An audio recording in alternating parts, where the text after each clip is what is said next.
70,000 لوگ ایسے ہیں جو بغیر حساب جنت میں جائیں گے، ان کا کوئی حساب نہیں ہوگا۔ اللہ اپنے کرم سے انہیں یوں ہی جنت عطا فرمائے۔ صحابہ نے عرض کی، یا رسول اللہ صلی اللہ علیہ وسلم وہ کون ہیں؟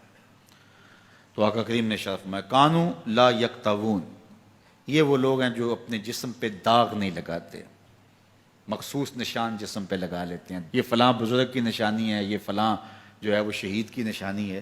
اللہ نے جب تمہیں سالم الاعضاء پیدا کیا ہے تو اپنے بدن کو تم کیوں نشانی؟ اس نے ساری نشانیاں لگائی ہیں، اس کی نشانیاں اتنی پکی ہیں کہ اس نشانیوں میں فرق بھی نہیں لگتا نا۔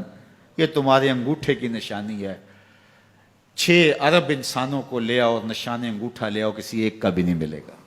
یہ نشانی بھی تمہارے رب نے لگائی ہے۔ جیسی صورت تمہاری ہے ایسی صورت کسی اور کی نہیں بنائی، تمہیں منفرد بنایا اس میں۔ پوری کائنات میں سارے لوگ تمہارے جیسے ہیں لیکن تم پھر بھی الگ دکھائی دیتے ہو۔ سب کی 2 آنکھیں، سب کا ناک، سب کے ہونٹ، سب کا رنگ ملتا جلتا، لیکن سب کی شکلیں الگ ہیں۔ یہ زید ہے، یہ بکر ہے، یہ عمر ہے، یہ آس ہے، یہ فلاں ہے۔ دوسرے وہ ولا یسترقون، اور وہ رقیہ نہیں کرتے، یہ چھو منتر جادو ٹونا ہر وقت عاملوں کے پاس بھاگے پھرتے ہیں، اور وہ انہیں جو ہے وہ غلط سلط ٹوٹ کے ٹونے بتاتے ہیں اور وہ کرتے رہتے ہیں۔ عجیب لوگوں کے نفسیات ہوتے ہیں، صبح سے لے کر شام تک اسی چکر میں رہتے ہیں اور پھر ساری زندگی ان توہمات سے نکل ہی نہیں پاتے۔ اللہ نے تمہیں پیسے دیے ہیں، نئی گاڑی تم نے خریدی ہے، چھوٹے بچے کا جوتا کیوں باندھ دیا آگے تم نے؟ جوتا باندھنے سے اگر یہ ایکسیڈنٹ سے، حادثے سے گاڑی بچ سکتی ہوتی ہے تو پھر پاکستان کے جتنے PIA کے جہاز ہیں سب پر باندھ دینا چاہیے، سب پہ جوتے لٹکے ہوئے ہوں۔ عجیب تم نے فلسفہ تراشا، کسی نے جو ہے وہ کالی رنگ کی پٹی باندھ دی نیچے، اس سے اس کو نظر نہیں لگے گی۔ گھوڑے کے پاؤں کے نیچے جو کھری لگی ہوئی ہوتی ہے، کچھ لوگوں نے اپنے گھروں میں وہ باندھی ہوئی ہوتی ہیں کہ اس سے ہمارے گھر کے اندر کوئی مصیبت نہیں آئے گی، کوئی تکلیف نہیں آئے گی۔ کسی نے ہنڈیا اپنے گھر کے اوپر الٹی رکھی ہوئی ہوتی ہے، یہ ہنڈیا بچا لے گی، اور میاں ہنڈیا کیا بچائے گی تجھے؟ اللہ کے قہر سے کچھ نہیں بچا سکتا۔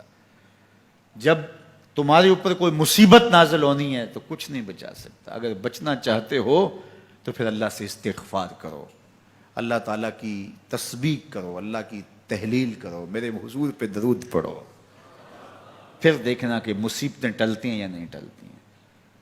تو یہ خام خواہ کے رقیے اور یہ عامل لوگ جو ہیں ان کا تو کام یہی ہے، ان کا کام چلتا ہے لوگ ذوف الاعتقادی میں مبتلا رہیں، اور یہ کہہ دیتے ہیں کہ آپ کے خاندان میں ایک منحوس عورت ہے، یہ اس کا کیا ہوا ہے، تو کوئی نہ کوئی منحوس تو پہلے ہی انہوں نے طے کر رکھی ہوتی ہے، فوراً ذہن وہاں جا کلک ہو جاتا ہے۔ اس کا نون سے نام شروع ہوتا ہے، اس کا کاف سے نام شروع ہوتا ہے، اس کا جیم سے نام شروع ہوتا ہے، تو پورے خاندان میں کسی کا نام کاف، نون یا جیم سے تو شروع ہوتا ہی ہوگا، یا دوستوں میں، تو فوراً ذہن جو ہے ادھر منتقل ہو گیا۔ اب یہ بابا جی نے بتا دیا ہے، ہاں اس نے یہ بات کی تھی، کچھ باتیں یاد آنے لگیں، اس کاف سے شروع ہونے والے نام کے ساتھ نفرت پیدا ہو گئی۔ اس بابے نے نفرت کا کاروبار کیا ہے، اس نے تو 100 روپے 200 روپے لے لیے لیکن 2 انسانوں کے اندر نفرت ڈال دی۔ اس کا گریبان کل قیامت کے دن پکڑا جائے گا۔ ان ملنگوں کے پاس، ان ذوف الاعتقادی کو پھیلانے والوں کے پاس کبھی نہ جاؤ۔ تمہیں مصیبت پڑی ہے، تمہیں لگ رہا ہے کہ شاید میرے اوپر جادو ہے، تو پڑھو نا سورہ بقرہ، جادو جڑ سے اکھڑ جائے گا۔ 40 دن اپنے گھر میں سورہ بقرہ پڑھو، برکت ہوگی۔ کہتے ہیں مولوی صاحب 40 دن تو نہیں پڑھی جا سکتی، 2.5 پارے، ہمیں کوئی تعویذ ہی کر دیں۔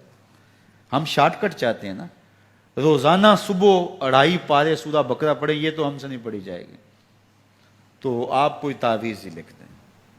کاروبار میں برکت نہیں، میں کہتا ہوں پڑھو نا سورہ واقعہ، 3 رکوع ہیں، برکت ہوگی۔ ہم کہتے ہیں ہمیں تعویذ ملنا چاہیے، بس وہ ہم گلے میں رکھ لیں، بٹوے میں رکھ لیں، پرس میں رکھ لیں، اور ہمارا کام ہو جائے، ہمیں کچھ بھی نہ پڑھنا پڑے، ہمیں وضو تک نہ کرنا پڑے، نماز نہ پڑھنی پڑے، اور برکت ہو جائے۔ ایسے برکت تو نہیں آتی۔